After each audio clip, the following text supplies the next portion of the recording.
दोस्तों नमस्कार, एक बार फिर से स्वागत है आपके अपने यूट्यूब चैनल देव जी के ट्रिक्स में।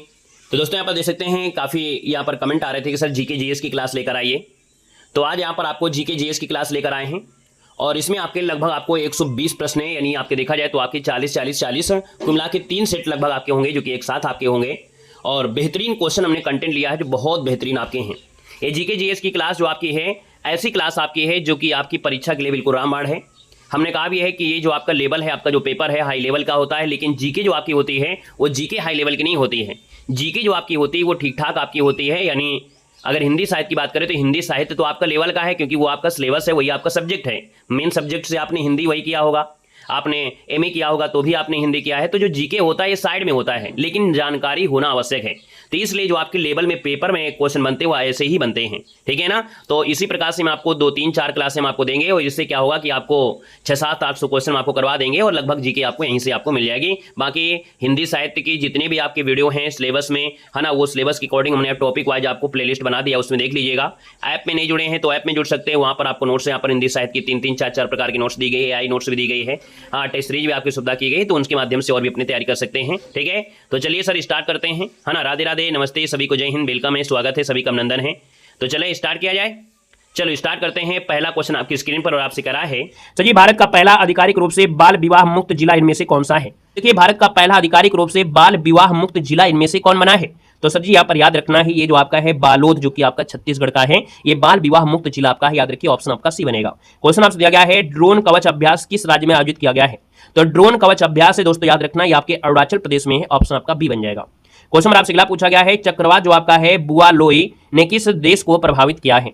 तो सर जी याद रखना है बुआ लोई जो आपका है एक चक्रवात आया था और इसने प्रभावित किया आपके फिलीपींस को, ऑप्शन आपका सही हो जाएगा, फिलीपींस हो जाएगा। नेक्स्ट क्वेश्चन दिया गया है हाल ही में किसने विंग्स ऑफ वेल्लोर पुस्तक लिखी है।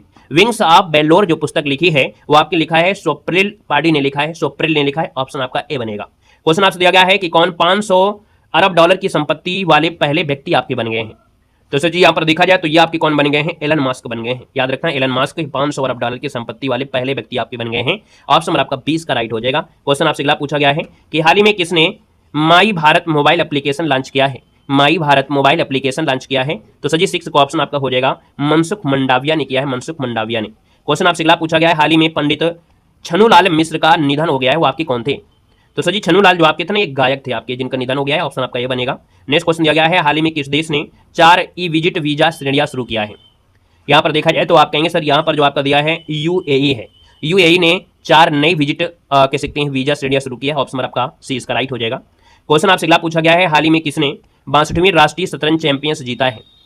तो सर जी यहाँ पर देखा जाए तो 62वीं नंबर की जो राष्ट्रीय शतरंज चैंपियंस है जीता है आपके पी इन इयन ने, किसने पी इन इयन ने जीता है, ऑप्शन आपका 20 का राइट हो जाएगा।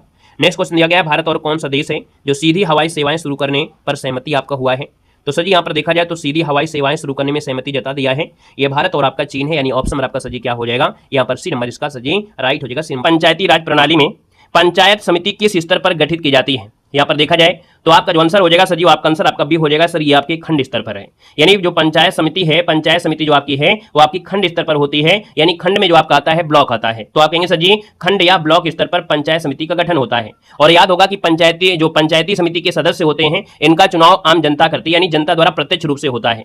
तो इसका जो आपका आंसर दिया है वो आपका बी हो जाएगा। और एक क्वेश्चन और बनता है कि सर जी जो पंचायती समिति के सदस्य होते हैं इनका समय कितना होता है, कार्यकाल कितना होता है। तो पंचायतों का जो कार्यकाल होता है ना प्रथम अधिवेशन के लिए निर्धारित तिथि से ठीक 5 वर्ष, यानी 5 वर्ष आपका होता है, यानी ये शब्द आपको मिलेगा अगर कि अपने प्रथम अधिवेशन से, तो आपको ये याद रखना है, ठीक है ना। जितने भी पॉइंट आपके हो सकते हैं वो सब चीज आपको मिलेंगे। क्वेश्चन आपसे अगला पूछा गया है, कह रहा है भारत में दल बदल अधिनियम कब पारित किया गया था। यहाँ पर दूसरा नंबर है और दूसरे की अगर बात करते हैं तो आपका आंसर सर क्या हो जाएगा, ये है आपका 1985। कब है 1985, और आपको याद होगा कि सर जी आपका 52 नंबर का संशोधन था, है ना। कौन सा 52 नंबर का संशोधन आपका था, दरबदल विरोध कानून पारित किया गया था, है ना। संविधान की कौन सी अनुसूची है, तो आपकी 10वीं अनुसूची है, यही क्वेश्चन आपसे पूछा भी जाता है, ये सर जी 10वीं अनुसूची आपकी ही याद रखना है। बात क्लियर हो गई। आइएगा नेक्स्ट क्वेश्चन आपसे दिया है और आपसे कह रहा है कि भारतीय संविधान में किस अनुच्छेद के तहत संशोधन किया जा सकता है।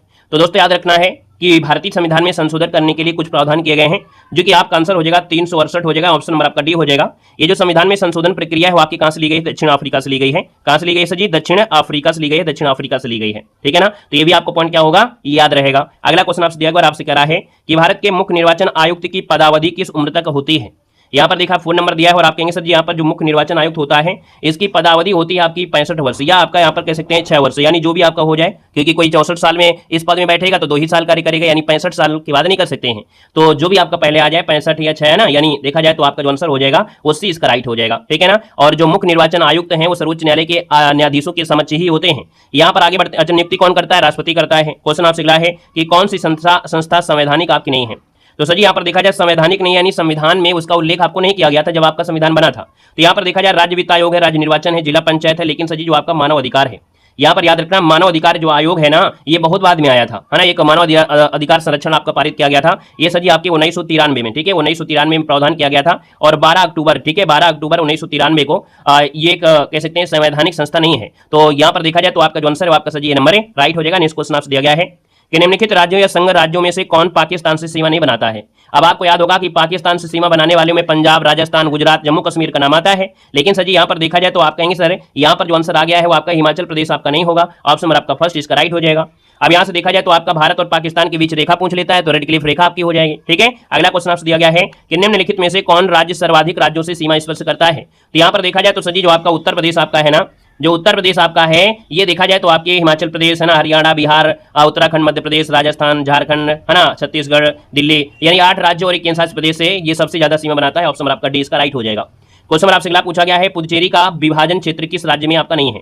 पुदुचेरी का विभाजन क्षेत्र किस राज्य में नहीं है? यानी देखा जाए जो आपका पुदुचेरी है विस्तार 3 राज्यों में था, यानी आपके तमिलनाडु में, केरल में और आपके आंध्र प्रदेश में 3 राज्यों में है और इसकी राजधानी पुदुचेरी है। यानी यहाँ पर जो तमिल, तेलुगु, मलयालम, फ्रेंच, अंग्रेजी भाषा बोली जाती है, तो ये जो आपका है कहीं ना कहीं 3 जगह इसलिए हो गया क्योंकि जो फ्रांसीसी उपनिवेश थे इनसे मुक्त होकर इसका बाद भारत में विलय किया गया था 1954 में। कब? 1954 में। तो जो फ्रांसीसी बसे थी वो अलग अलग आपकी बसे थे। तो यहाँ पर देखा जाए तो आपका जो दक्षिण भारत आपका है तो यहाँ पर इस प्रकार से ये जो आपका तमिलनाडु है अलग अलग राज्यों में 3 रूप में आपका है, ठीक है ना। तो इस कारण से देखा जाए तो आप कहेंगे सर 8 नंबर का जो ऑप्शन है ये तेलंगाना में नहीं है, ठीक है, तेलंगाना में ये नहीं है। क्या है? गोविंद सागर झील भारत के किस राज्य में स्थित है? गोविंद सागर झील है सर जी ये जो आपकी स्थित है ना, आपकी कहां पर? गोविंद सागर झील है और सर जी आपकी हिमाचल प्रदेश में है, सतलज नदी में से निर्मित किया गया है। और जो सिखों के 10वें गुरु थे ना, गुरु गोविंद सिंह के, उनके नाम पर रखा गया है। जो गोविंद सागर झील है ना, 10वें जो गुरु थे कौन? गोविंद सिंह थे ना, तो उन्हीं के नाम पर है। ऑप्शन नंबर आपका सी इसका राइट हो जाएगा। क्वेश्चन नंबर आपसे अगला पूछा गया है सविनय अवज्ञा आंदोलन के समय महात्मा गांधी ने कौन से सत्याग्रह शुरू किया था? यहाँ पर देखा जाए सर जी 10 नंबर की, तो आप कहेंगे सर जी ये आपका है नमक सत्याग्रह आंदोलन है। यानी जो सविनय अवज्ञा आंदोलन है वो आपका 6 अप्रैल से आपका स्टार्ट हुआ है ना। क्या बोलेंगे सर जी? 6 अप्रैल 1930 आपका हो जाएगा। अब ये प्रारंभ हुआ था और गांधी जी ने 12 मार्च 1930 से, है ना, 12 मार्च देखा जाए 12 मार्च से लेके आपके 5 अप्रैल तक, है ना, 5 अप्रैल तक यहाँ पर नमक सत्याग्रह अर्थात नमक कानून के उल्लंघन हेतु दांडी यात्रा किया था। तो इसका ऑप्शन नंबर आपका फर्स्ट जिसका आ गया है बिल्कुल राइट हो जाएगा। क्वेश्चन नंबर आपसे अगला पूछा गया है कि नर्मदा बचाओ आंदोलन निम्नलिखित में से कौन संबंधित है? नर्मदा बचाओ आंदोलन से जो आपका जुड़ा हुआ है दोस्तों याद रखना इनका नाम है मेधा पाटकर। क्या है सर? नर्मदा बचाओ आंदोलन ये पर्यावरण आप कह सकते हैं कार्यकर्त्री हैं और मेधा पाटकर द्वारा चलाया गया है ना। कार्यकर्त्री यानी आपके देखा जाए ये जो मेधा पाटकर हैं वो आपकी स्त्रीलिंग यानी आपकी गर्ल्स हैं, है ना, लेडीज आपकी हैं। कार्यकर्त्री यानी मेधा पाटकर द्वारा ये चलाया गया था। यहाँ पर देखा जाए एक शब्द आपका होता है जो आपका पी हेगड़े जो आपके हैं इन्होंने यहाँ चलाया था का एपिको आंदोलन। क्या चलाया था? एपिको आंदोलन। यहाँ पर आगे बढ़ते हैं। क्वेश्चन आपसे अगला पूछा गया है विश्व वानिकी दिवस कब मनाया जाता है? विश्व वानिकी दिवस जो मनाते हैं सर जी कब मनाते हैं? विश्व वानिकी दिवस मनाया जाता है 21 मार्च को मनाते हैं। कब मनाते हैं? 21 मार्च को मनाते हैं। 5 जून तो आप लोग जानते ही जानते हैं, है ना, 5 जून जानते हैं। 16 सितंबर को ओजोन दिवस मनाते हैं। आपको ये भी बताया गया है सर जी ओजोन दिवस आपका 16 सितंबर होता है। सर जी यहाँ पर देखा जाए तो एक आपका होता है 31 मई आपका है और 31 मई होता है क्या होता है? विश्व तंबाकू निषेध होता है ना। यानी आपका तंबाकू जो आपका है तंबाकू निषेध दिवस, तंबाकू निषेध दिवस ये आपका होता है निषेध, है ना, तंबाकू निषेध दिवस होता है। बाकी यहाँ पर 22 मार्च को विश्व जल संरक्षण दिवस मनाते हैं। तो ढेर सारे पॉइंट यहीं से बनते हैं। ऋग्वेद जो आपका इनमें से है क्या? तो ऋग्वेद में दोस्तों याद रखिएगा स्रोतों का ये संकलन है, यानी ऋग्वेद सबसे प्राचीन वेद है, इसमें स्रोतों का संकलन है, यानी वेदों की संख्या जो 4 है और उपनिषद की संख्या 108 है। तो याद रखिए स्रोतों का संकलन है। पुरानी चीजें हमको जो जानकारी मिलती हैं वो आपके ऋग्वेद से ही मिलती हैं, यानी स्रोतों के माध्यम से। क्वेश्चन आपसे दिया गया है निम्नलिखित में से किस राज्य के अभिलेख से इस परंपरा का समर्थन होता है कि लुम्बिनी शाक्य मुनि बुद्ध का जन्म स्थान है? ये जो आपकी जानकारी प्राप्त होती है वो सर जी मौर्य से प्राप्त होती है। यानी यहाँ पर देखा जाए तो आप कहेंगे सर मौर्य वंश के एक राजा थे अशोक, उनका एक अभिलेख है रुम्मनदेही अभिलेख, वहां से जानकारी मिलती है कि जो शाक्य मुनि है बुद्ध का जन्म लुम्बिनी में आपका हुआ था। क्वेश्चन आपसे अगला पूछा गया है कि निम्नलिखित में से किस प्रथा की शुरुआत राजपूत के समय में आपकी हुई थी? देखो सती प्रथा की शुरुआत राजपूतों के समय हुई थी। 15 नंबर आपका दिया है तो ऑप्शन नंबर आपका हो जाएगा सर ये जौहर प्रथा। यानी यहाँ पर दिया जाए तो सर जी यहाँ पर राजपूतों द्वारा जो मुस्लिम आक्रमणकारियों से जो स्त्रियों की रक्षा के लिए जौहर प्रथा चलन हुआ था। यानी सभी राजपूत पुरुषों के जब युद्ध में मारे जाने के पश्चात किले में सभी स्त्रियां सामूहिक रूप से चिता में कूदकर जान दे देती थी, है ना। तो वो आपकी है, ये आपकी है जौहर प्रथा। ऑप्शन नंबर आपका सी नंबर है यहाँ पर राइट हो जाएगा, याद रखना है। क्वेश्चन नंबर आपसे अगला पूछा गया और आपसे कह रहा है, अच्छा यहाँ पर दिया गया है किस प्रथा दिया है, सती नहीं, किस प्रथा की शुरुआत हुई थी, तो ये जौहर प्रथा आपकी है। क्वेश्चन नंबर आपसे दिया गया है औरंगजेब की मृत्यु के समय मराठा नेतृत्व किसके हाथों में था। यानी औरंगजेब की मृत्यु हुई थी, है ना, देखा जाए तो आपकी 1707 के समय में। तो यहां पर देखा जाए तो भैया मराठा नेतृत्व उस समय जो आपके हैं वो किसके हाथों में था, तो ये ताराबाई के हाथों में था, ठीक है ना। यहाँ पर राजा राम जो थे, है ना, कहीं ना कहीं देखा जाए उसका नेतृत्व करने के बाद राजा राम की मृत्यु हो गई थी। उसके बाद उनकी जो विधवा थी ताराबाई, है ना, उन्होंने अपने 4 वर्षीय पुत्र शिवाजी द्वितीय के नाम से गद्दी पर बैठाया था और मुगलों से काफी संघर्ष जारी रखा था। और जब औरंगजेब की मृत्यु हो गई तब मराठा नेतृत्व ताराबाई के हाथों में था। तो इसलिए ऑप्शन आपका क्या हो जाएगा, डी हो जाएगा। क्वेश्चन आपसे दिया गया है ब्रिटिश भारत की राजधानी का कलकत्ता से दिल्ली स्थानांतरण किसके काल में क्रियान्वित किया गया था। तो सर जी आपके किसके काल में, तो हार्डिंग के समय किया गया था।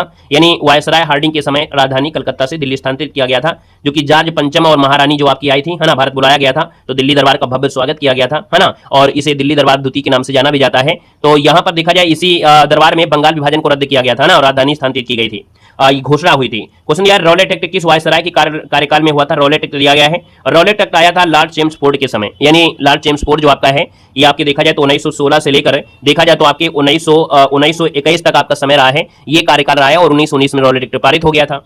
क्वेश्चन आपसे अगला पूछा गया है गुरुत्वाकर्षण के सार्वभौमिक नियम का प्रतिपादन किसने किया था। तो गुरुत्वाकर्षण का सार्वभौमिक नियम कौन है, तो आप कहेंगे सर न्यूटन, इसका आंसर राइट हो जाएगा, न्यूटन ने यहाँ पर दिया है। तो जवाब जिसका आ गया है नंबर बिल्कुल सही जवाब इनमें से राइट हो जाएगा, ठीक है ना। अगला क्वेश्चन आपसे दिया गया और आपसे कह रहा है कि निम्नलिखित में से किसके लिए माध्यम आवश्यक नहीं है, किसके लिए माध्यम आवश्यक नहीं है। तो जैसे आपका विकिरण होता है, क्या होता है सर, विकिरण होता है, यानी विकिरण द्वारा ऊष्मा का स्थानांतरण में किसी माध्यम जैसे वायु अथवा जल की आवश्यकता नहीं होती है। तो विकिरण जो आपका है ना, ऑप्शन आपका ए इसका राइट हो जाएगा। जैसे सूर्य की किरणें होती हैं विकिरण के माध्यम से आती हैं, और यहाँ पर अगर कुछ पड़े या ना पड़े, जल पड़े चाहे वायु पड़े, उससे कोई मतलब ना भी पड़े तो भी आपकी सूर्य की किरणें विकिरण के माध्यम से मिलती रहेंगे। क्वेश्चन आपसे अगला पूछा गया और आपसे कह रहा है भारतीय संविधान में समानता का अधिकार अनुच्छेद जो आपका दिया गया है 5 द्वारा स्वीकार किया गया है।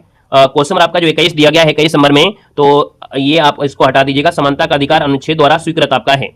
तो समानता का अधिकार है, और समानता का अधिकार जो मिलता है सर जी किसमें मिलता है, 14 से 18 मिलता है। यानी ऑप्शन नंबर आपका सर जी क्या हो जाएगा, यहाँ पर भी हो जाएगा, अनुच्छेद नंबर 14 से लेके जो आपका 18 का है ये समानता का अधिकार है ना। तो आपका जवाब बिल्कुल सही हो गया है। यहाँ पर देखा जाए तो सर जी अगला पॉइंट आपसे क्या दिया गया है, कह रहा है निम्नलिखित में से कौन जल से हल्का है। इनमें से देखा जाए कोई एक ऐसा भी है जो जल से हल्का है सर जी, आपका जो सोडियम होता है। याद रखना है सोडियम का जो अपेक्षित घनत्व होता है वो 0.97 होता है, जो कि जल से हल्का होने के कारण ये जल में तैरने लगता है। तो ऑप्शन नंबर आपका 20 का राइट हो जाएगा। नेक्स्ट क्वेश्चन दिया गया है कि लाल रक्त कणिकाएं मुख्यतः बनती हैं, जो आपके लाल रक्त कणिकाएं होती हैं, है ना, ये जो आपकी बनती हैं सर जी कैसे बनती हैं। याद रखना ये क्या करती हैं, जो श्वसन अंग होते हैं उनसे ऑक्सीजन लेती है और सारे शरीर में पहुंचाने का कार्य करती है। तो लाल रक्त कणिका है अस्थि मज्जा यानी बोन नैरो में आपको विकसित हो जाती हैं, 120 दिनों तक आपकी लगभग प्रसारित रहती हैं, और इसके बाद जब इनकी डेथ होती है, यानी कह सकते हैं जो आपकी जो लाल रक्त कणिका इनका 120 दिन का समय होता है, तो ये बाद में तिल्ली या प्लीहा यानी पुरानी रक्त कणिकाओं को नष्ट करने का कार्य करने लगता है। तो यहाँ पर आप कहेंगे सर 123 नंबर जो 23 नंबर है इसका ऑप्शन हो जाएगा, अस्थि मज्जा में बनता है। लाल रक्त कणिकाएं जो बनती है अस्थि मज्जा में बनती है। हमने बता दिया 120 दिनों तक कह सकते हैं इनका कार्य जीवन काल होता है। इसके बाद तिल्ली जो प्लीहा होती है पुरानी रक्त कणिकाओं को नष्ट करने लगती है ना। यहाँ पर आगे बढ़ते हैं, क्वेश्चन आपसे दिया गया है निम्नलिखित में से कौन सा रोग है जो एक वायरस द्वारा आपको होता है। सर जी यहाँ पर वायरस द्वारा आपका होता है डिप्थीरिया, मलेरिया, हैजा या हेपेटाइटिस। तो आप कहेंगे सर जी यहाँ पर देखा जाए जो आपका हेपेटाइटिस बी एक होता है, एक संक्रामक रोग होता है ना, और यानी जो आपका HBV वायरस होता है उसके कारण होता है। तो जो लीवर होता है उसमें सूजन आती है, जलन पैदा होने लगती है ना। तो यहाँ पर जो आंसर आपका दिया वो आपका डी हो जाएगा। नेक्स्ट क्वेश्चन दिया गया है निम्नलिखित वृक्षों में से कौन पारिस्थितिकी मित्र आपका नहीं है। दोस्तों यहाँ पर देखा जाए तो सर जी ये जो आपका यूकेलिप्टस है ना, ये पर्यावरण का मित्र नहीं कहलाएगा। क्यों, क्योंकि ये जो होता है ना जल बहुत ज्यादा सोखता है, यानी अत्यधिक जल ग्रहण करता है, इस वजह से पर्यावरण का शत्रु कहा जाता है।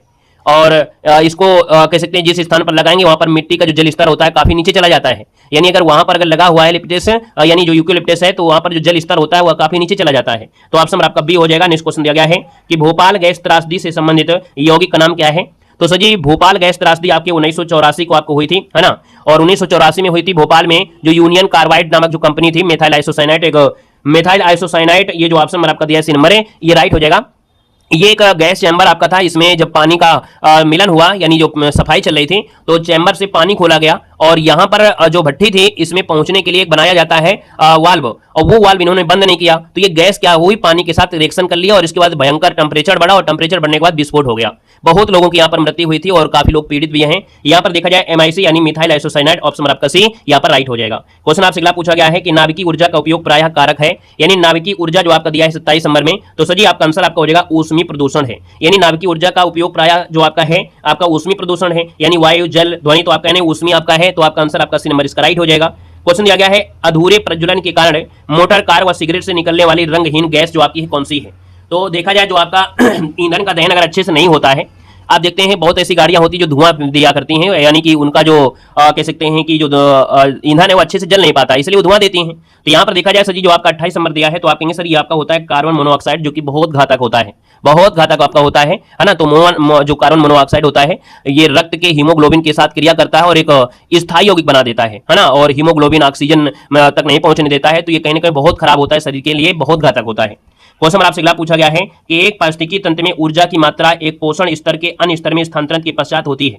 यानी एक पारिस्थितिकी तंत्र में कह रहा है ऊर्जा की मात्रा एक पोषण स्तर से अन्य स्तर में स्थानांतरण के पश्चात, यहाँ पर 29 नंबर जो दिया गया है वो ऑप्शन आपका हो जाएगा घटती है। क्या है सर जी, घटती है, यानी ऑप्शन आपका बी इसका राइट हो जाएगा। यानी ऊर्जा का जो प्रवाह है आपने पढ़ा होगा कि जब ऊर्जा एक पोषण से अन्य में स्थान करती है तो कुछ उसका ह्रास हो जाता है, यानी घट जाता है, तो जो उपलब्ध मात्रा होती है वो घटी हुई आपकी होती है ना। मांसाहारी को सबसे कम ऊर्जा की प्राप्ति होती है, यानी अगर हम आपसे बोलें कि सर जी पेड़ पौधों को अगर हम लोग खा लेने लगे तो हमको बहुत एनर्जी मिलेगी, और हमको जो खाएगा है ना उनको उतनी एनर्जी नहीं मिलेगी, क्योंकि जो मुख्य पोषक होता है वो हमने पहले पेड़ पौधे हो गए जो शाकाहारी के हिसाब से होते हैं, तो मांसाहारी को उतनी एनर्जी नहीं मिलती है। यहाँ पर अगला क्वेश्चन आपसे दिया गया है कि पारिस्थितिकी तंत्र में उच्च पोषण स्तर प्राप्त जो आपका है इनमें से है क्या। तो पारिस्थितिकी तंत्र में उच्च पोषण स्तर प्राप्त होता है, तो यहाँ पर देखा जाए सर जी 23 नंबर आपका दिया है, तो आप कहेंगे सर जी यहाँ पर देखो शाकाहारी, मांसाहारी, और ये आपका जो बेस्ट आंसर आ गया सर्वाहारी, है ना। क्या हो गया सर, यहाँ पर जो आपका आहार श्रृंखला में उच्च पोषण होता है वो सर्वाहारी को प्राप्त होता है, क्योंकि ये हर चीज को खा लेता है, शाकाहारी भी खाएगा और आपका मांसाहारी भी खा लेगा, तो हम लोग यहाँ पर बोलेंगे सर जी सर्वाहारी इसका आंसर आपका आंसर है राइट हो जाएगा, याद रखना है।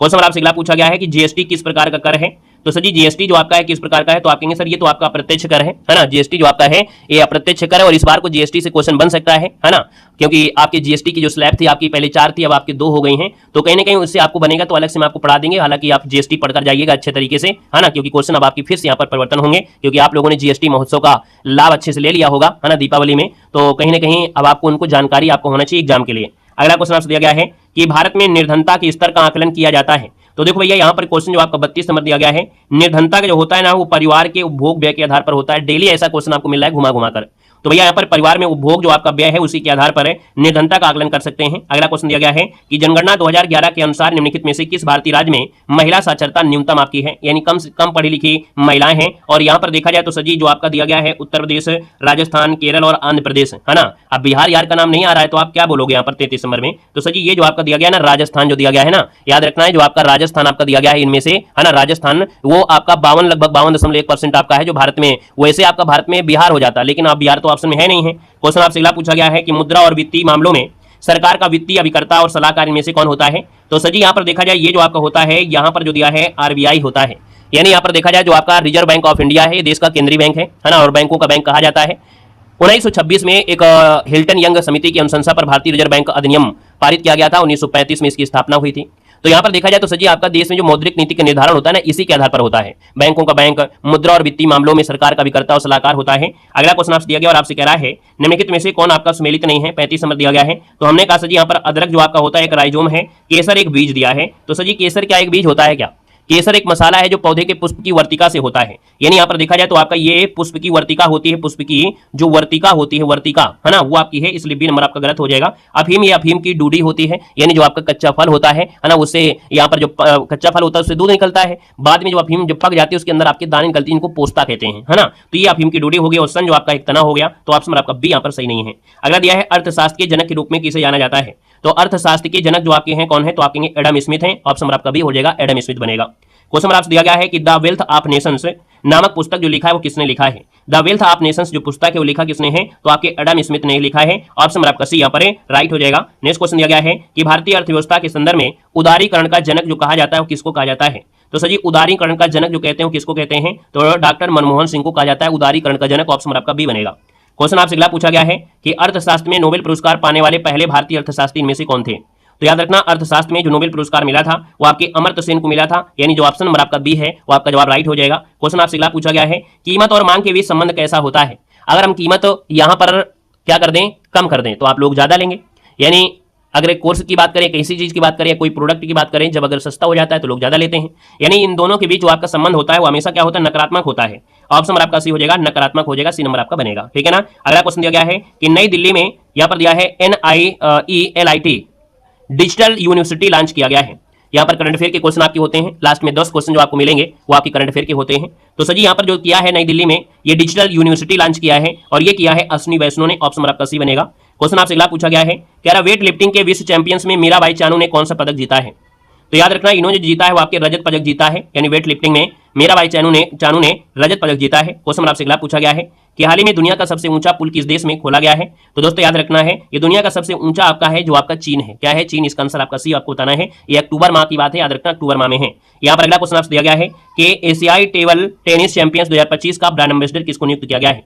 तो एशियाई टेबल टेनिस चैंपियन 2025 का जो ब्रांड एम्बेसडर है ये शरद कमल को चुना गया है, यानी आपका आंसर आपका हो जाएगा नंबर शरद कमल आपको चुने गए हैं ब्रांड एम्बेसडर। क्वेश्चन आपसे अगला पूछा गया है कि हाल ही में किसे तमिलनाडु साइंटिस्ट अवार्ड से सम्मानित किया गया है? तो याद रखना तमिलनाडु साइंटिस्ट अवार्ड से सम्मानित किया गया है और ये किया गया है डॉक्टर आर्थर जेम्स को किया गया है तमिलनाडु साइंटिस्ट अवार्ड। ऑप्शन आपका बी बनेगा। क्वेश्चन दिया गया है भारत की पहली निजी हेलीकॉप्टर असेंबली लाइन किस राज्य में स्थापित की जाएगी? तो दोस्तों याद रखना है ये आपके कर्नाटक में स्थापित किया जाएगी। भारत की पहली निजी हेलीकॉप्टर असेंबली लाइन है जो कर्नाटक में स्थापित होगी। क्वेश्चन आपसे अगला पूछा गया है कि college of defence management Secunderabad के कमांडेंट का पदभार किसने मतलब ग्रहण किया है? यानी सीडीएम का जो आपका है यानी college of defence management Secunderabad के कमांडेंट का जो पदभार ग्रहण किया है वो किसने किया है? तो मेजर जनरल जी श्रीनिवास है। ऑप्शन आपका ए इसका राइट हो जाएगा। क्वेश्चन आपसे अगला पूछा गया है कि पर्यावरण विज्ञान के क्षेत्र में तमिलनाडु साइंटिस्ट अवार्ड किसे सम्मानित किया गया है? ये क्वेश्चन आपका दिया गया है और ये आपके डॉक्टर RS आर्थर जेम्स से। ऑप्शन आपका सी इसका राइट हो जाएगा। क्वेश्चन रिपीट हो गया है। क्वेश्चन दिया गया है सितंबर 2025 में भारत का कुल GST संग्रह दर्ज किया गया है। तो दोस्तों सितंबर 2025 में भारत का कुल GST संग्रह जो आपका है ना वो कितना है? तो 1.89 लाख करोड़ रुपया। समझिएगा ये लोग GST से इतना पैसा इकट्ठा होता है ना, GST से। बाकी आप सोचो ढेर सारे आपके और भी होते हैं, रोड टैक्स है ना, कितने ढेर सारे होते हैं। तो सरकार के पास जो आप लोगों से पैसा जाता है वो बहुत ज्यादा जाता है और आप लोग यहाँ पर क्या करते हैं, हर प्रकार से आप देते चले जाते हैं। तो ऑप्शन आपका इसका बी हो जाएगा। नेक्स्ट क्वेश्चन आपसे दिया गया और आपसे कह रहा है यूनियन बैंक ऑफ इंडिया का प्रबंध निदेशक नियुक्त किया गया है और मुख्य कार्यालय यहाँ पर MD और CO नियुक्त किया गया है और किसको किया गया है? तो सर जी ऑप्शन आपका इसका सी हो जाएगा आशीष पांडे। इसका आंसर है राइट हो जाएगा आशीष पांडे। क्वेश्चन देखो आपकी स्क्रीन पर और आपसे कह रहा है महाभारत मूलतः किस रूप में जानी जाती थी? चलिए 1 को ऑप्शन देना है। 1 की अगर बात करते हैं तो आप कंसर्न में से क्या हो जाएगा? तो याद रखना है महाभारत को जानते थे जय संहिता है ना, या इसी को जानते थे सशस्त्र की संहिता कहते थे। क्या बोलते थे? इसे सतशस्त्री संहिता या महाभारत के नाम से जानते थे। इसी को जय संहिता के नाम से भी जानते थे। अब यहां पर देखो आपके एग्जाम में कई प्रकार से क्वेश्चन पूछेगा। सबसे पहले पॉइंट ये पूछेगा कि जो प्रारंभिक रचना जब आपकी हुई थी इसमें श्लोकों की संख्या कितनी थी? तो आपकी 8800 आपके जो थे आपके श्लोक थे। ये जब प्रारंभिक रचना इसकी आपकी हुई थी तब की बात है ना, तब इसको हम लोग जय संहिता के नाम से जानते थे।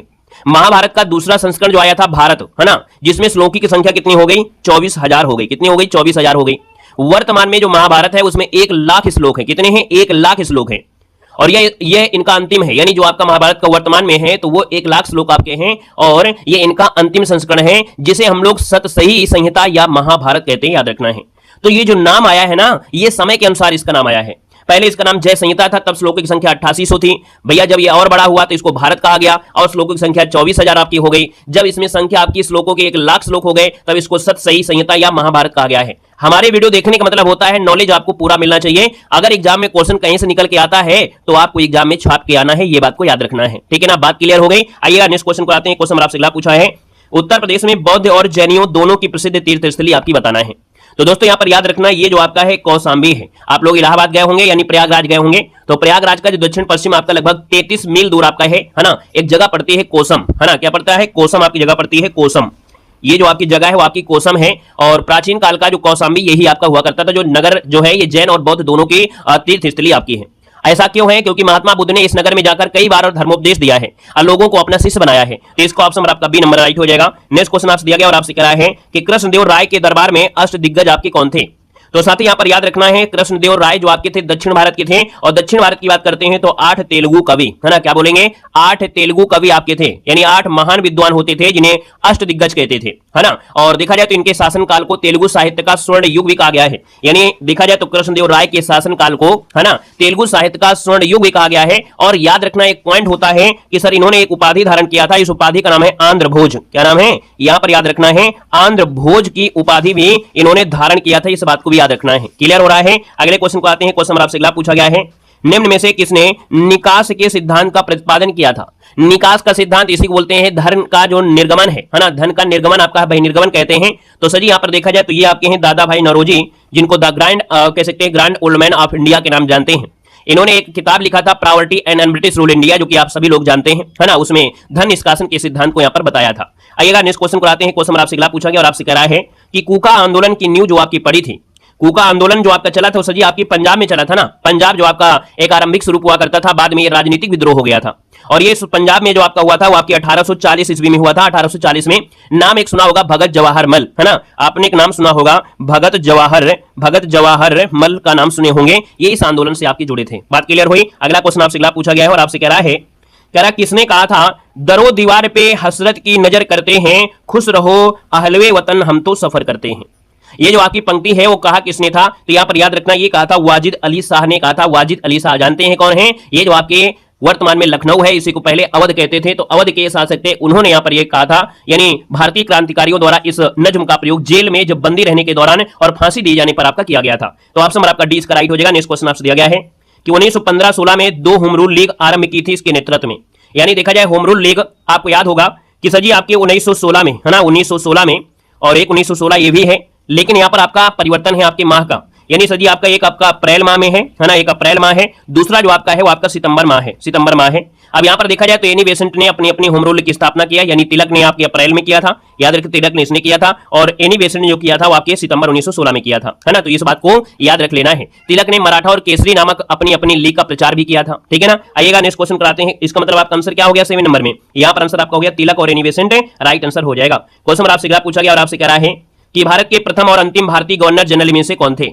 यहां पर 8 नंबर दिया और 8 नंबर दिया है, तो हमने सर जी बताया कि इसमें एक पॉइंट लगा दिया गया है, और ये पॉइंट दिया गया है अंतिम भारतीय गवर्नर जनरल, और भारतीय दिया है तो आप कहेंगे सर सी राजगोपालाचारी, यानी राइट आंसर आपका हो जाएगा क्या, सी राजगोपालाचारी जो आपके हैं ये स्वतंत्र भारत के प्रथम भारतीय और अंतिम गवर्नर जनरल थे, है ना। इस पद पर भी 26 जनवरी 1950 तक रहे थे, इसके बाद इस पद को हटा दिया गया था। यहां पर आगे बढ़ते हैं। क्वेश्चन आपसे अगला पूछा गया है, कह रहा है भारतीय संविधान की उद्देशिका में संशोधन किया गया था। तो याद रखना है भारतीय संविधान को जो उद्देशिका है, इस उद्देशिका में जो संशोधन किया गया था 42 नंबर का संशोधन हुआ था, और ये कब की बात है, तो आपकी 1976 की बात है। 1976 में जब आपके संविधान के उद्देशिका में, है ना, जब संशोधन किया गया तो उसमें समाजवादी, पंथ निरपेक्ष और अखंडता शब्द आपके जोड़े गए थे, और ये संविधान में बहुत ज्यादा उलटफेर होने के कारण इसको लघु संविधान की संज्ञा भी दी जाती है। यानी 42वें नंबर संविधान संशोधन को लघु संविधान की संज्ञा भी दी जाती है, याद रखना है। आइएगा नेक्स्ट क्वेश्चन आते हैं। क्वेश्चन आपसे अगला पूछा गया है कि निम्नलिखित में से कौन भारतीय गणतंत्र का प्रमुख है। तो भारतीय गणतंत्र के प्रमुख में जो आपका आता है ना, वो आपके भारत के राष्ट्रपति आते हैं। यानी यहाँ पर देखा जाए भारत एक गणतंत्र है ना, एक गणराज्य है, यानी भारत का जो राष्ट्राध्यक्ष है ये निर्वाचित होता है, ना कि वंशानुगत है ना। तो हम लोग ये कह सकते हैं ये गणराज्य आपका है और ये गणतंत्र आपका है। तो दोस्तों इनका जो चुनाव होता है वो अप्रत्यक्ष निर्वाचन प्रणाली के माध्यम से होता है। ऑप्शन नंबर आपका ए बनेगा। नेक्स्ट क्वेश्चन दिया गया है कि भारत में न्यायिक सक्रियता संबंधित है। भारत में न्यायिक सक्रियता जो आपकी है, याद रखना है ये जनहित याचिका से है। यानी न्यायिक सक्रियता मतलब होता है क्या बोलते हैं, जुडिकल एक्टिविज्म बोलते हैं, यानी जनहित याचिका से आपकी संबंधित है, आपकी पीआईएल से संबंधित है जो आपकी न्यायिक सक्रियता है। अगले क्वेश्चन को आते हैं। क्वेश्चन आपसे अगला पूछा गया है, पंचायत चुनाव होते हैं।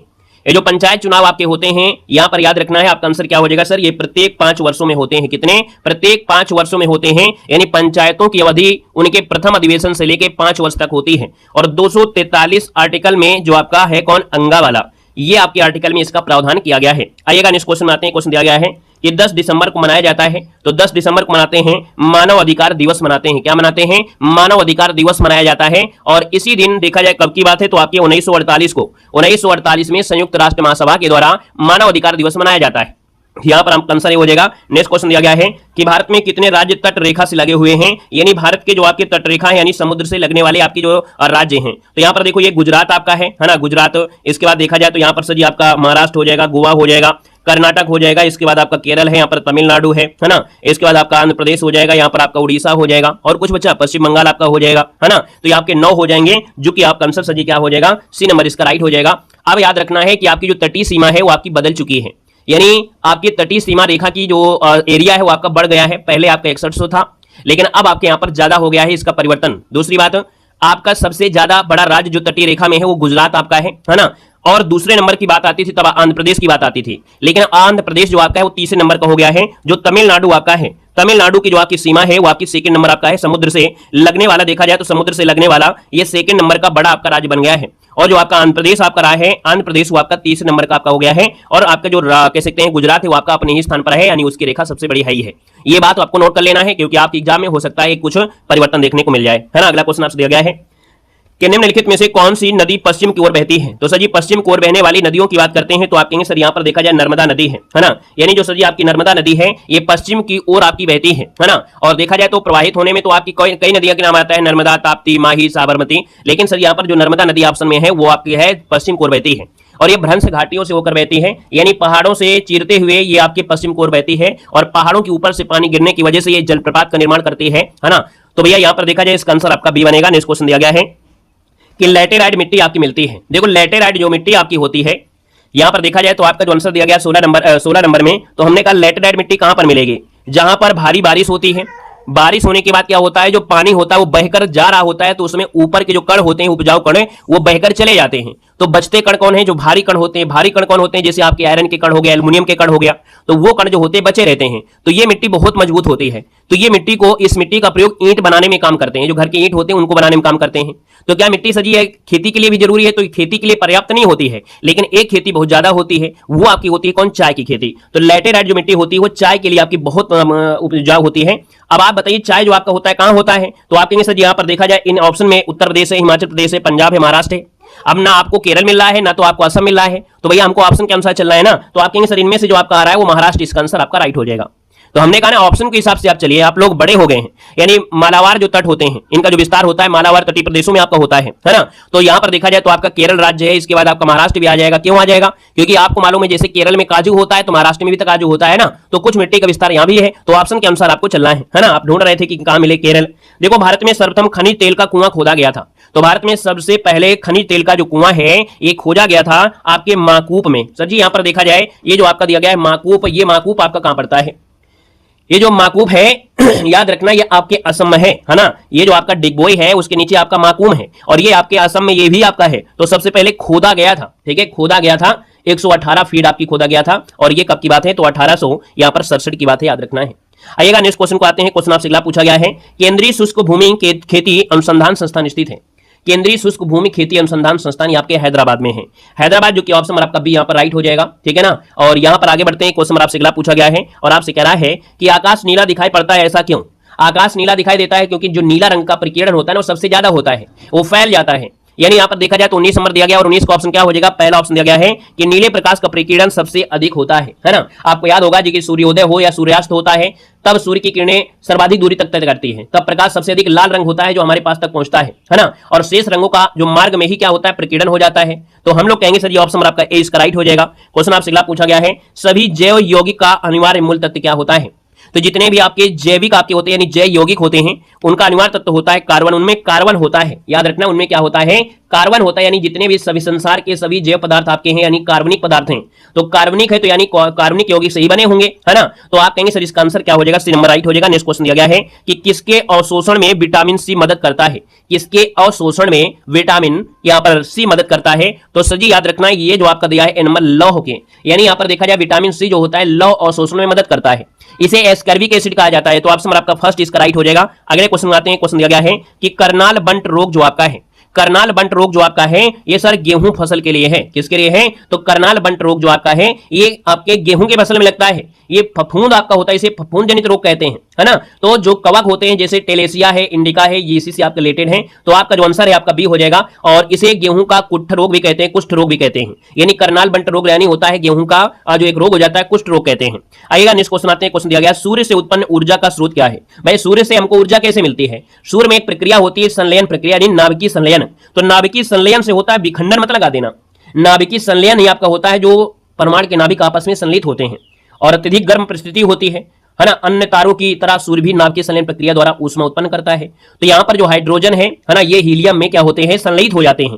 तो यहाँ पर जो आपका आंसर आपका बी हो जाएगा। नेक्स्ट क्वेश्चन दिया गया है कि निम्नलिखित में से कौन सा एक हरित गृह गैस नहीं है, यानी जिसको इंग्लिश में आप लोग जानते हैं क्या, ग्लोबल वार्मिंग जिसे बोलते हैं, यानी हरित गृह गैस नहीं है 24 नंबर में। तो आप कहेंगे सर जी यहाँ पर देखो ऑक्सीजन आपकी नहीं है ना, ऑक्सीजन आपकी नहीं है। तो हमने कहा सर जी आपकी जो ग्रीन हाउस गैस होती है वो आपकी होती क्या है, जैसे जलवाष्प हो गया, है ना, जलवाष्प देखा जाए सबसे ज्यादा आपके जो आपकी ज्वालामुखी होती है उनमें सबसे ज्यादा निकलता है जलवाष्प निकलता है।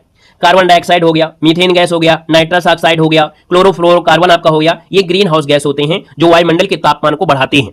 यहाँ पर क्वेश्चन आपसे अगला पूछा गया है और आपसे कह रहा है कि नई शिक्षा नीति 2020 के तहत स्कूली शिक्षा संबंधी प्रावधानों में जिस नए शैक्षिक संरचना का प्रस्ताव किया गया है वो आपका है क्या। तो भाई आप लोग शिक्षक भर्ती की जब तैयारी कर रहे हैं, यानी शिक्षा का एक बेहतर आप लोग पेपर देने जा रहे हैं, तो आपको ये मॉडल पता होना चाहिए नई शिक्षा नीति। अब आप बताइएगा कि सर जी यहाँ पर देखा जाए तो आपका ये 5334 है ना, यानी ये स्कूली शिक्षा का जो मॉडल है 5334 रखा गया है। यानी ये मॉडल 3 से लेकर 18 आयु वर्ग वाले आपका है, यानी 3 वर्ष के बच्चे और 18 वर्ष तक के बच्चों के लिए ये सुविधा आपकी है, यानी इस प्रकार से पढ़ाई होगी। क्वेश्चन दिया गया है कि कुल भौगोलिक क्षेत्रफल के संदर्भ में वनों का उच्चतम प्रतिशत मिलता है। तो याद रखना है वनों का जो सर्वाधिक उच्चतम प्रतिशत आपको मिलेगा, प्रतिशत के हिसाब में वो कौन सा मिलेगा, यहाँ पर जो आपका मिजोरम है ना, क्या है मिजोरम जो आपका है ये वन आवरण के हिसाब से, यानी यहाँ पर वन बहुत ज्यादा है, प्रतिशत के हिसाब से लगा दिया है। लेकिन अगर हम आपसे बोले सबसे ज्यादा वन कहाँ है तो आपके मध्य प्रदेश में, क्योंकि एरिया ज्यादा है। यहाँ पर मिजोरम में जो आपका है यहाँ पर एरिया कम है लेकिन वृक्ष बहुत ज्यादा है, इसलिए प्रतिशत के हिसाब से मिजोरम आपका आंसर राइट हो जाएगा। क्वेश्चन दिया गया है वातावरण में सर्वाधिक प्रतिशत आपका है।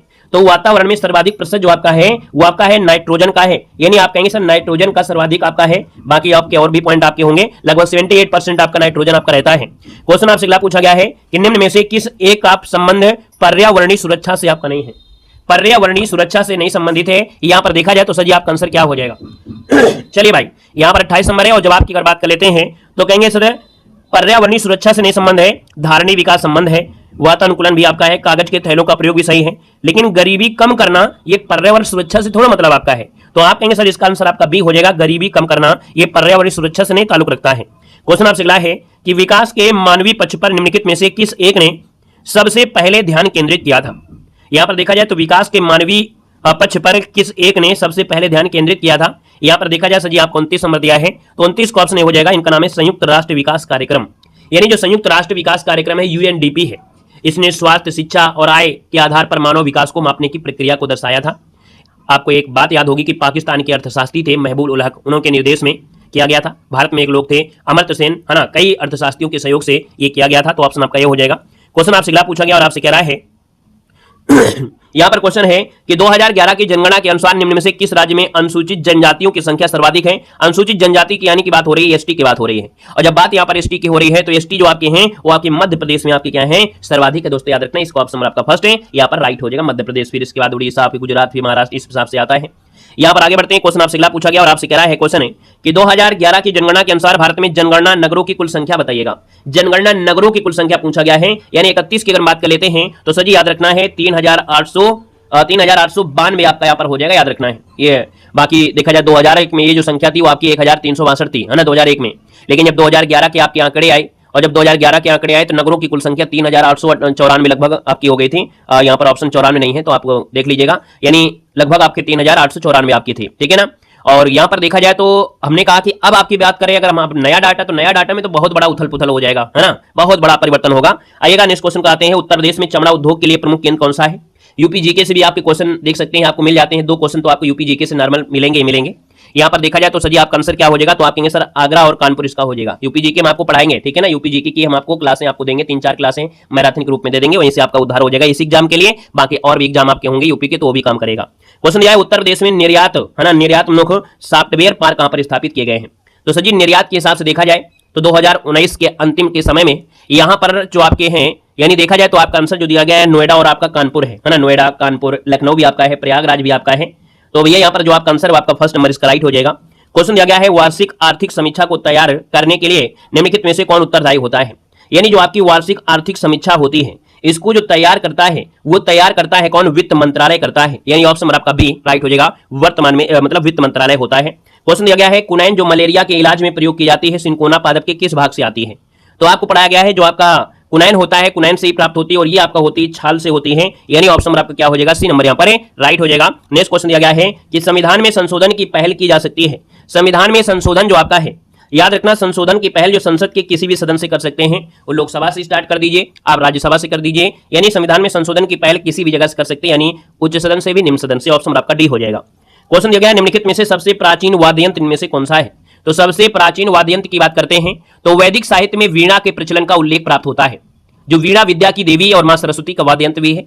तो आप कहेंगे सर ये ऑप्शन आपका 37 का जो बनेगा वो आपका बी हो जाएगा, वीणा हो जाएगा। नेक्स्ट क्वेश्चन आपसे दिया गया है कि निम्नलिखित में से कौन सी भारत में एक मिश्रित अर्थव्यवस्था की विशेषता है, यानी मिश्रित अर्थव्यवस्था से आपका क्वेश्चन बनता है, हमेशा ये पूछा भी जाता है। तो आप कहेंगे यहाँ पर देखा जाए तो आपका सार्वजनिक और निजी, यानी कि निजी और सार्वजनिक दोनों क्षेत्रों का सह अस्तित्व ये आपकी होती है भारत की मिश्रित अर्थव्यवस्था। क्वेश्चन दिया गया है कि भारत में आर्थिक सर्वेक्षण किसके द्वारा प्रकाशित होता है। देखो ये क्वेश्चन आपका रिपीट हुआ है। यहाँ पर जो भारत में जो आर्थिक सर्वेक्षण है, इकोनॉमिक सर्वे होता है, ये आपका होता है वित्त मंत्रालय के द्वारा होता है, यानी ऑप्शन आपका सी इसका राइट हो जाएगा। क्वेश्चन आपसे अगला पूछा गया है कि स्थिर पूंजी की खपत को किस रूप में भी जाना जाता है, यानी स्थिर पूंजी की खपत को किस रूप में जाना जाता है। तो आप उदाहरण हम देते हैं, जैसे आप लोगों ने कोई मकान खरीद लिया, आपने कोई जमीन खरीद लिया, है ना, तो जब आप इनको खरीद लेते हैं तो आपकी जो जमा पूंजी होती है वो क्या होती है, स्टॉप हो जाती है, आपकी इनकम खत्म हो जाती है, क्योंकि घर आपको पैसा थोड़ा देगा, है ना, जगह आपको पैसा नहीं देगा। हालांकि आप लोग बड़े बड़े नगरों में हैं तो आपको घर से यहाँ पर रूम किराए में हो जाएंगे, लेकिन घर से आपको कोई नहीं होगा। बाकी अदर आप कोई भी बिजनेस करते हैं तो वो उस बिजनेस से पैसा आपको बनते रहेंगे, है ना। तो यहां पर क्या होता है कि जो स्थिर पूंजी होती है इसकी खपत किस रूप में जानते हैं, तो ये मूल ह्रास हो जाता है। ये क्या होता है, मूल ह्रास कहते हैं। इसका ऑप्शन आपका बी इसका राइट हो जाएगा। क्वेश्चन आपसे अगला पूछा गया है, कह रहा है बीसीसीआई ने किसे भारतीय वनडे टीम का नया कप्तान बनाया है। तो चलिए साथी बताइएगा। यहाँ पर करंट अफेयर के 10 क्वेश्चन लास्ट में हम आपको ऐड करते हैं। आप देख सकते हैं कि हमारा टेस्ट पेपर 50 क्वेश्चन का होता है और समय हम आपको बहुत कम लेते हैं, है ना। यहाँ पर देख सकते हैं दिया गया बीसीसीआई ने किसे भारतीय वनडे टीम का नया कप्तान बनाया है। तो सर ये आपके शुभमन गिल है, ऑप्शन आपका सी हो जाएगा। क्वेश्चन दिया गया है किसे आयात और निर्यात व्यवसायों के लिए ई बांड प्रणाली शुरू किया है। तो ई बांड प्रणाली शुरू किया है आपके महाराष्ट्र ने शुरू किया है, जो कि आयात और निर्यात व्यवसाय के लिए है। क्वेश्चन आपसे अगला पूछा गया है, किसने आपकी पूंजी आपका अधिकार अभियान शुरू किया है। आपकी पूंजी आपका अधिकार है ये जो शुरू किया है वो निर्मला सीतारमण ने शुरू किया है, ऑप्शन आपका सी हो जाएगा। क्वेश्चन आपसे अगला पूछा गया है कि किसकी संशोधनात्मक पुस्तक they will shoot you madam का विमोचन किया है। तो ये सब्जी विमोचन है, यानी ये जो आपका है हरविंदर बावेजा है, याद रखिएगा हरविंदर बावेजा, यहाँ पर आंसर आपका हो जाएगा। इनका संस्मरणात्मक पुस्तक आपकी है। क्वेश्चन दिया गया है कि चक्रवात शक्ति गुजरात तट के करीब पहुंचा है, इसका नाम किसने रखा है। तो चक्रवात शक्ति याद रखना है, ये जो नाम रखा है वो श्रीलंका ने रखा है, इसका ऑप्शन बी हो जाएगा चक्रवात शक्ति। ये जो आपका नाम है श्रीलंका ने रखा है। क्वेश्चन दिया गया है कि हाल ही में विश्व पशु दिवस मनाया गया, और ये विश्व पशु दिवस मनाया गया है तो आपकी 4 अक्टूबर को मनाया जाता है, याद रखना है 4 अक्टूबर को। क्वेश्चन आपसे अगला पूछा गया है कि किस कंपनी की वैल्यूएशन 500 अरब डॉलर तक पहुंच गई है। किन से आपका दिया है, किस आपका हो जाएगा किस कंपनी में, है ना। तो किस कंपनी की वैल्यूएशन 500 अरब डॉलर आपकी पहुंच चुकी है, और ये जो आपका है इनमें से कौन है, तो ओपन एआई जो आपका दिया है ए नंबर इसका राइट हो जाएगा, ओपन एआई। यहाँ पर अगला क्वेश्चन दिया गया है कि हाल ही में आईएसएसएफ जूनियर विश्व कप में पदक तालिका में कौन शीर्ष पर आपका रहा है। तो सर जी यहाँ पर देखा जाए तो आपका आंसर आपका सी हो जाएगा, भारत आपका शीर्ष पर रहा है, यानी जो आपका अभी हाल ही में जूनियर विश्व कप में आपका रहा है। अगला क्वेश्चन आपसे दिया गया और आपसे कह रहा है कि हाल ही में साने तकाइची किस देश की पहली महिला प्रधानमंत्री चुनी गई है। साने तकाइची किस देश की पहली महिला प्रधानमंत्री चुनी गई हैं। तो सर जी ये आपके हैं क्या हो जाएंगे, यहाँ पर जापान आपका हो जाएगा, याद रखना है जापान हो जाएगा, ठीक है ना। और अगला क्वेश्चन यहाँ पर दिया गया है और आपसे कह रहा है कि हाल ही में जारी हुरून रिच लिस्ट 2025 में कौन शीर्ष पर आपका रहा है, यानी सबसे ज्यादा जो आपके अमीरों में देखा जाए तो आपकी लिस्ट में यहाँ पर भारतीयों का नाम आता है, तो मुकेश अंबानी, यानी आपका जो आंसर हो जाएगा वो आपका सी नंबर राइट हो जाएगा। मुकेश आपकी स्क्रीन पर और आपसे कह रहा है सारनाथ स्तंभ का निर्माण किया गया। चलिए बताइएगा कि सारनाथ स्तंभ का जो निर्माण किया गया वो किसके द्वारा किया गया। तो आप कहेंगे सर ऑप्शन आपका बी हो जाएगा, अशोक ने कराया था। आपको याद होगा कि सारनाथ में आपके स्थित है अशोक स्तंभ, जो चक्रवर्ती सम्राट अशोक की शक्ति का प्रतीक माना जाता है। इस लेख की बात करते हैं तो यह चक्र है जिसमें आपकी तीलियां कितनी है आप लोगों को बताना है कमेंट में, बाकी 4 सिंह को दर्शाया गया है। आइएगा नेक्स्ट क्वेश्चन आपसे दिया गया और आपसे कह रहा है कि भारत में किस शिलाश्रय में सर्वाधिक चित्र प्राप्त हुए हैं। चलिए यहाँ पर बताना है कि भारत में किस शिलाश्रय में, यानी क्वेश्चन को थोड़ा सा घुमाया गया है। याद रखना है ये जो आपका है भीमबेटका है, यानी जो ऑप्शन आपका दिया है बी नंबर इसका राइट हो जाएगा। जो भीमबेटका है वो आपकी कहां पर है, तो आपके मध्य प्रदेश में आपका है, मध्य प्रदेश जिले में स्थित है। देखा जाए तो यहाँ पर एक व्यक्ति थे विष्णुधर वाड़कर, उन्होंने खोजा था। यहाँ पर देखा जाए 500 गुफाएं आपकी प्राप्त होती हैं, तो आपका जो आंसर है वो आपका बी नंबर इसका राइट हो जाएगा। क्वेश्चन आपसे अगला पूछा गया है कि मोहम्मद गोरी ने जयचंद को किस युद्ध में पराजित किया था। डेली हमारा लेवल बदलता रहता है, कभी लेवल सरल भी हो जाता है तो कभी आपका कठिन भी होता है, कभी मॉडरेट होता है। तो यहाँ पर हम आपको कहो कि एक ही दिन का पेपर एक ही दिन के हिसाब से बना दे, तो हम कोई आयोग तो है नहीं है कि आपका जो पेपर आएगा जितना कठिन आएगा तो एक दिन में हम आपको पढ़ा दें कठिन कठिन। और एक दिन हम आपको कठिन कठिन पढ़ा देंगे तो दोबारा पढ़ोगे भी नहीं, आपको कि इतना कठिन एक दिन में, है ना, कैसे आपका होगा। तो हम यहाँ पर डेली आपको बदलते रहते हैं, क्वेश्चन में परिवर्तन भी होता रहता है, तो कभी सरल भी हो जाते हैं तो कभी कठिन भी हो जाते हैं। हालांकि लैंग्वेज आपको सरल हो सकती है लेकिन क्वेश्चन आपके ठीक ठाक होंगे। देखो हमने कहा मोहम्मद गोरी ने जयचंद को किस युद्ध में पराजित किया था, 3 नंबर आपका दिया है। तो आप कहेंगे सर ये आपका है चंदावर का युद्ध जो कि आपके 1194 में आपका हुआ था, है ना, 1194 में आपका हुआ था। यानी ऑप्शन नंबर आपका जो बनेगा वो आपका सी नंबर यहाँ पर क्या हो जाएगा सर, राइट हो जाएगा, याद रखना है ना। आपको याद होगा कि भारत में मोहम्मद गोरी ने पहला आक्रमण, है ना, मोहम्मद गोरी ने जो किया था वो आपके 1175 में मुल्तान पर किया था, और ये 1194 है जहां पर देखा जाए चंदावर के युद्ध में मोहम्मद गोरी ने कन्नौज के राजा जयचंद को हराया था। अगला क्वेश्चन आपसे दिया गया है कि वैदिक काल में किस जानवर को अधन्या माना गया है। ये क्वेश्चन आपका पीछा नहीं छोड़ता है। अधन्या मतलब ना मारने वाला आपका पशु है, और दोस्तों यह आपका है गाय है। ऑप्शन नंबर आपका सजी सी नंबर इसका राइट हो जाएगा। यानी गाय की हत्या करने वाले को या उसे घायल करने वाले को मृत्यु दंड भी दिया जाता था और देश से निकालने की व्यवस्था भी आपकी थी, याद रखना। ऑप्शन नंबर आपका सी हो जाएगा। ये बात है आपकी वैदिक काल की। नेक्स्ट क्वेश्चन आपसे अगला पूछा गया और आपसे कह रहा है कि गांधी जी को किसने सर्वप्रथम राष्ट्रपिता कहकर संबोधित किया था। तो गांधी जी को सबसे पहले राष्ट्रपिता जो कहा था वो किसने कहा था। यहां पर देखा जाए तो आप कहेंगे सर ये सुभाष चंद्र बोस हैं, यानी ऑप्शन नंबर आपका हो जाएगा सुभाष चंद्र बोस हो जाएगा। अब ये इन्होंने कहा जो था वो आपके 6 जुलाई को कहा था, यानी 6 जुलाई, और कब, तो आप कहेंगे सर ये आपके 1944 में आपके कह सकते हैं रंगून रेडियो स्टेशन से गांधी जी को राष्ट्रपिता कहकर यहाँ पर पुकारा था। लेकिन हम आपसे पूछे कि सर ये महात्मा की उपाधि जो दिया था वो रविन्द्रनाथ टैगोर ने दिया था, है ना। अगले क्वेश्चन को आते हैं। क्वेश्चन आपसे अगला पूछा गया है कि महावीर का प्रथम अनुयायी इनमें से कौन था। महावीर का प्रथम अनुयायी जो था इनमें से आपके जमाली था, यानी आपका जो आंसर है जमाली, जो कि महावीर का प्रथम अनुयायी था, और इनका ये दामाद भी आपका था, है ना। ये सजी भांजा, ये भी भांजा भी था, यानी यहाँ पर प्रथम अनुयायी था, ये भांजा भी था और इनका दामाद भी था, है ना। इनकी पुत्री अड़ोजा और उसी बोलते थे प्रियदर्शनी, उनका विवाह जमाली के साथ किया गया था। आइए नेक्स्ट क्वेश्चन का आते हैं। क्वेश्चन दिया गया है कि निम्न में से कौन सा एक बौद्ध ग्रंथ है जो 16 महाजनपदों का उल्लेख करता है। तो सजी यहाँ पर देखा जाए तो ये आपका है आगुंतर निकाय, है ना। आगुंतर निकाय जो आपका है ये 16 महाजनपदों का उल्लेख करता है, और यहाँ पर देखा जाए तो आपके जो भगवती सूत्र यानी जैन ग्रंथ में 16 महाजनपदों का उल्लेख भी आपको मिलता है। यहाँ पर आगे बढ़ते क्वेश्चन आपसे दिया गया है कि निम्न में से किस एक पुरा स्थल से पाषाण संस्कृत से लेकर हड़प्पा सभ्यता तक के सांस्कृतिक अवशेष प्राप्त हुए हैं। तो सजी यहाँ पर याद रखना ये आपका है मेहरगढ़ है। क्या है, मेहरगढ़। ये पाकिस्तान का जो बलूचिस्तान प्रांत है वहां पर आपका ये पड़ता है, बोलन नदी के तट पर है ना। तो यहाँ से नवपाषाण काल और हड़प्पा संस्कृत दोनों के ही संस्कृतियों के यहाँ पर साक्ष्य प्राप्त हुए हैं। यहाँ से कृषि के भी, पशुपालन के भी साक्ष्य प्राप्त हुए हैं। आइएगा नेक्स्ट क्वेश्चन आपसे दिया गया और आपसे कह रहा है कि उस पाल शासक का नाम बताइएगा जिसने विक्रमशिला विश्वविद्यालय स्थापित किया था।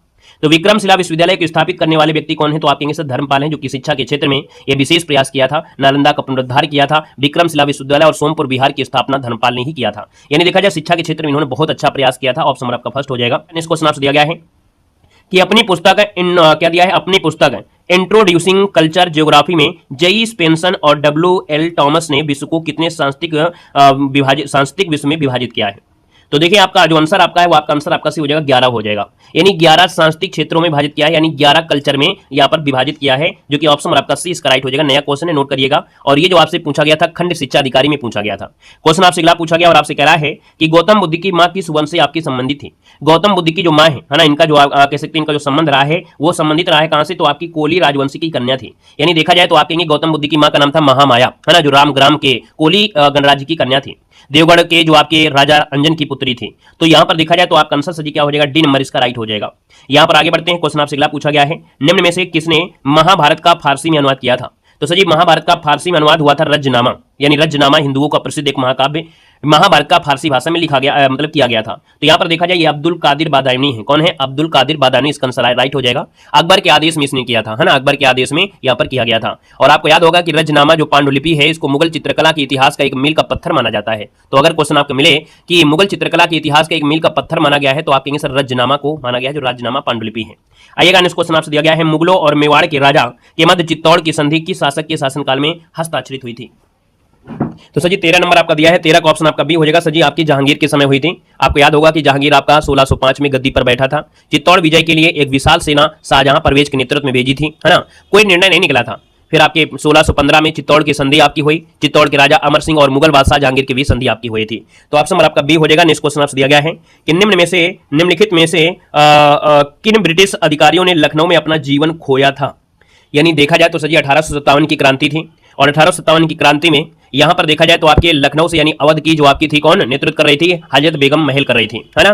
तो भैया यहां पर देखा जाए इस विद्रोह में जनरल नील मेजर जो आपका हेलवाग थे और सर हेनरी लॉरेंस, इन्होंने अपना जीवन खोया था। तो इनमें जो आपका जो दिया गया है जनरल नील है, यानी यहाँ पर कूट दिया गया भाई, है ना, कूट के हिसाब से आपको क्वेश्चन है। यानी यहाँ पर देखा जाए तो कूट में हमने का क्या नाम लिया, अभी आपको लिया जनरल नील का नाम लिया था, और यहाँ पर देखा जाए तो आपका जनरल हेवलॉक आपका दिया था, और इसके बाद एक नाम आपका है जनरल हेनरी लॉरेंस। यानी देखा जाए तो इसका आंसर सजी क्या हो जाएगा, यहाँ पर जो आंसर आपका दिया है वो आपका सी नंबर इसका राइट हो जाएगा। दोस्तों याद रखना है ना, क्लियर है। यहाँ पर जो जनरल जॉन निकलसन है, ये जो निकलसन आपके है ना, ये निकलसन आपको कहां मरे थे, ये मरा था जो आपका दिल्ली में, है ना, दिल्ली में अपना जीवन खोया था। आइएगा नेक्स्ट क्वेश्चन कराते हैं। क्वेश्चन दिया गया है निम्नलिखित में से भारत का कौन सा क्षेत्र है मृदा अपरदन से अत्यधिक प्रभावित है। मृदा अपरदन को बोलते हैं इरोजन बोलते हैं, ठीक है ना। यहाँ पर देखा जाए तो आप कहेंगे सर ये जो आपका है ना चंबल घाटी है, चंबल घाटी जो आप देख सकते हैं बालुई क्षेत्र आपका है ना, इटावा के क्षेत्र में। यहाँ पर देखा जाए तो आपका ये जो चंबल आपका क्षेत्र है ये मृदा अपरदन से सर्वाधिक प्रभावित है। मध्य प्रदेश के चंबल और अन्य नदियों द्वारा जो अवनालिका अपरदन और बाढ़ के कारण लगभग अनुपजाऊ मिट्टी आपकी है। तो यहाँ पर जो आंसर आपका दिया है वो आपका सही क्या होगा, डी नंबर इसका राइट हो जाएगा। क्वेश्चन आपसे अगला पूछा गया है वर्ष 1928 में हिंदुस्तान सोशलिस्ट रिपब्लिकन एसोसिएशन की स्थापना कहां पर हुई थी।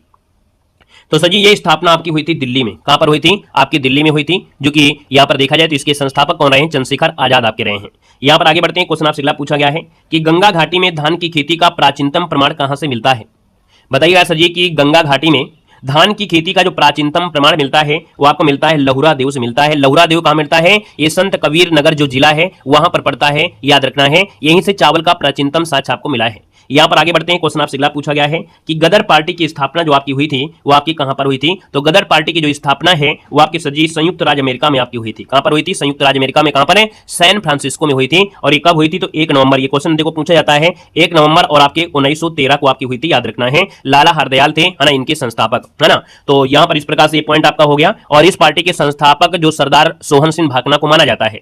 क्वेश्चन आपसे अगला पूछा गया और आपसे कह रहा है कि जियात रंग आंदोलन कहां पर प्रारंभ हुआ था। जियात रंग जो आंदोलन है ये जो आपका प्रारंभ हुआ था ये आपके नागालैंड में प्रारंभ हुआ था, ठीक है। कहां पर, जियात रंग आंदोलन है। रानी गैडिनलू ने प्रारंभ किया था, नागालैंड की आपकी रानी थी, क्रांतिकारी नेत्री के रूप में जानी जाती हैं। और इन्होंने गांधी जी के सविनय अवज्ञा आंदोलन के दौरान, है ना, कर न देने का आंदोलन चलाया था। तो इनको असम राइफल की चौकी का हमला करने के कारण 1932 में गिरफ्तार किया गया था और आजीवन कारावास की सजा सुनाई गई थी। तो ऑप्शन आपका सही आपका फर्स्ट हो जाएगा। क्वेश्चन आपसे अगला पूछा गया है कि निम्न में से कौन सा स्थान है जो सबसे कम वर्षा प्राप्त करता है। इनमें से देखा जाए तो सजी आपका जो लेह है ना, लेह ये सबसे कम वर्षा प्राप्त करता है, यानी सजी ऑप्शन आपका डी हो जाएगा। लेह भारत का सबसे कम वर्षा की होती है, यहाँ पर याद रखना है, ठीक है ना। यहाँ पर आगे बढ़ते हैं। क्वेश्चन आपसे अगला पूछा गया और आपसे कह रहा है कि निम्न में से किसका मकबरा भारत से बाहर स्थित है। तो दोस्तों याद रखना है यहाँ पर जो दिया गया है जहांगीर का मकबरा। जहांगीर का मकबरा जो आपका है ना, ये आपका देखा जाए तो आपके शाहदरा जो आपका लाहौर में आपका है ना। और याद होगा कि 10 साल बाद उनके पुत्र जो शाहजहां थे इन्होंने यहाँ पर बनवा दिया था बाद में। वैसे देखा जाए तो उनकी जो पत्नी थी वही उन्होंने बनवाया था वहां पर।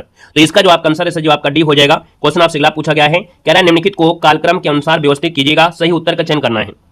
यानी सजी यहाँ भी शायद आपका कूट दिया गया है, तो कूट दिया है तो पकड़कर इसको कूट दीजिएगा, है ना, क्वेश्चन को अच्छी तरीके से उड़ा दीजिएगा। यहाँ पर देखा जाए तो सजी आपसे दिया गया है असहयोग आंदोलन, सविनय अवज्ञा आंदोलन, खिलाफत आंदोलन। सबसे पहले हमको लगता है खिलाफत आंदोलन से स्टार्ट करते हैं। कहां से, यहाँ पर जो आपका खिलाफत आंदोलन 1919 में प्रारंभ हुआ था, है ना। यहाँ पर असहयोग आंदोलन आपके 1920 में हुआ था, सविनय अवज्ञा 30 में आपका हुआ था। तो सीधी बात आपका आंसर मिल चुका है। यहाँ पर आंसर आपके सी के साथ आपका राइट हो जाएगा। क्वेश्चन आपसे अगला पूछा गया है, निम्नलिखित में से कौन सदाबहार फल वृक्ष है। सदाबहार फल वृक्ष में आपकी गिनती होती है। तो सर यहाँ पर देखो एक नाम है आपका लोकाट, याद रखना लोकाट। अब आप कहेंगे सर लोकाट, तो लोकाट ये सदाबहार फल वृक्ष है।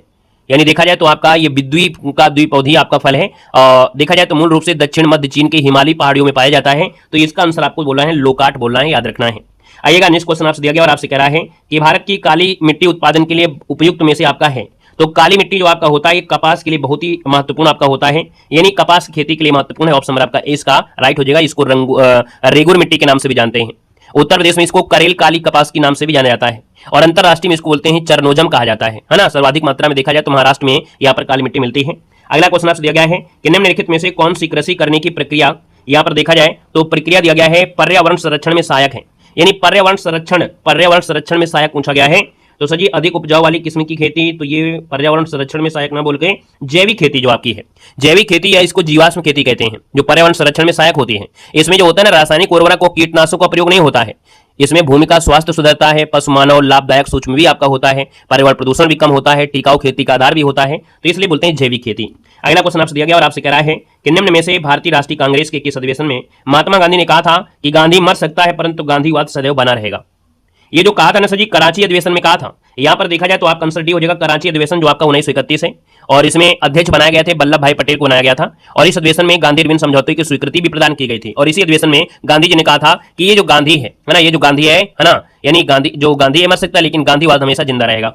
आइएगा नेक्स्ट क्वेश्चन आते हैं। क्वेश्चन आपसे दिया गया है, दामोदर जिसकी सहायक नदी है वो आपकी कौन सी है? तो दामोदर की सहायक नदी आपकी इनमें से कौन बनेगी?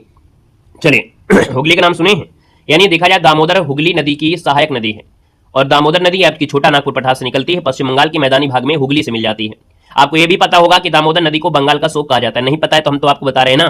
दामोदर नदी की लंबाई लगभग 541 किलोमीटर आपकी है। तो सर जी इसका आंसर जो आपका आ गया है बी हो जाएगा। नेक्स्ट क्वेश्चन दिया गया है कि निम्न में से कौन सा बंदरगाह भारत के पूर्वी तट का आपका नहीं है? सर जी पूर्वी तट आपका ये वाला आपका है, यहाँ पर देखा जाए तो चेन्नई, कांडला, पारादीप और तूतीकोरिन दिया गया है। अब आप कहेंगे सर यहाँ पर कांडला जो आपका है, कांड हो गया, गुजर गया, यानी सर जी ये तो आपकी गुजरात में और गुजरात तो पश्चिम में है, यानी ऑप्शन आपका 20 का राइट हो जाएगा। सर जी क्वेश्चन आपसे अगला पूछा गया है कि विश्रामपुर जिसके खनन के लिए प्रसिद्ध है आपका है कौन? तो सर जी आपका विश्रामपुर दिया है, कोयला खनन क्षेत्र है, यानी यहाँ से आपका देखा जाए तो कोयला यहाँ पर खनन किया जाता है ना। विश्रामपुर ये कहाँ पड़ता है? तो आपके उड़ीसा में आपकी स्थित है, जो आपकी एक नदी पड़ती है, महानदी बेसिन में आपका है, ठीक है ना। तो बाकी देखा जाए तो उड़ीसा में और भी कोयला की खान है, जैसे आपका तालचेर हो गया, संबलपुर आपका हो गया, ये भी आपकी खाने हैं। क्वेश्चन आपसे अगला पूछा गया है, निम्नलिखित में से कौन से एक सही सुमेलित आपका है? यानी यहाँ पर सही सुमेलित पूछा गया है, तो आपसे कह रहा है हेमेटाइट दिया है युगांडा। तो भैया हेमेटाइट जो आपका है ना, ये उत्तरी अमेरिका मिलता है, युगांडा में नहीं मिलता है। यहाँ पर सेमाटाइट जो आपका सेमाइट दिया गया है, ये आपका मलेशिया नहीं है, ये आपका उत्तर पूर्वी आपकी उत्तरी अमेरिका में भी मिलेगा। जो सकाई दिया गया, सकाई आपका सूडान दिया है, और सकाई जो मिलता है आले प्रायद्वीप में आपका, ये भी गलत दिया है। तो आप कहेंगे बुशमैन जो आपकी है, ये सजी जनजाति आपकी है बुशमैन, ये आपकी बोत्सवाना की है। तो आप आंसर डी हो जाएगा। क्वेश्चन दिया गया है, सौर मंडल में क्षुद्रग्रह यानी एस्टेरॉयड छोटे खगोलीय पिंड हैं, और देखा जाए तो आपके जो छोटे खगोलीय पिंड हैं जिन ग्रहों के मध्य पाए जाते हैं वो आपके हैं कौन? हमने कहा आपके पेपर में तो 30 ही क्वेश्चन आएंगे, लेकिन अगर हम आपको 30 ही क्वेश्चन पढ़ाएंगे तो आप कितना ज्यादा रिवीजन करोगे, इसलिए हम आपको ज्यादा से ज्यादा क्वेश्चन कराते हैं, है ना, ताकि आप ज्यादा से ज्यादा क्वेश्चन पढ़ें, ज्यादा से रिवीजन करें। अभी आपको करंट अफेयर की इसमें क्वेश्चन है, पूरे हम 50 क्वेश्चन करवाते हैं, इतने कम समय में 50 क्वेश्चन आपको कराते हैं, और जितना ज्यादा हम आपको पढ़ा देंगे उतना ज्यादा बेस्ट आपका होगा, है ना। तो आपको 30 क्वेश्चन को नहीं देखना है, आपको देखना है कि हम कितना ज्यादा ग्रहण कर रहे हैं विद्या, है ना। जितना ज्यादा पढ़ोगे उतना ज्यादा रिवीजन आपका होगा, ठीक है ना। बाकी पेपर में आपको 30 ही होंगे।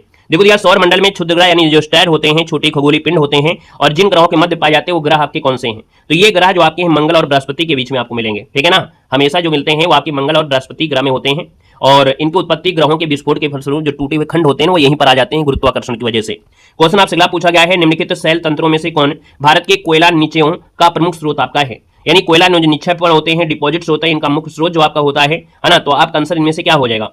तो यहाँ पर देखा जाए तो सजी आपका ये गोंडवाना आपका तंत्र है। हमने बताया था ना कि सजी देश में जो प्राचीनतम गोंडवाना लैंड है, यहाँ से कोयले का लगभग 98% भाग यहीं से मिलता है, बाकी 2% तो इधर उधर से मिल जाएगा, तृतीय या टर्सियन युग से मिल जाता है। तो इसका जो आपका आंसर दिया है वो आपका बी बनेगा। नेक्स्ट क्वेश्चन दिया गया है कि निम्नलिखित कथनों पर विचार करना है, नीचे कूट दिया गया है उसको आपको चुनना है।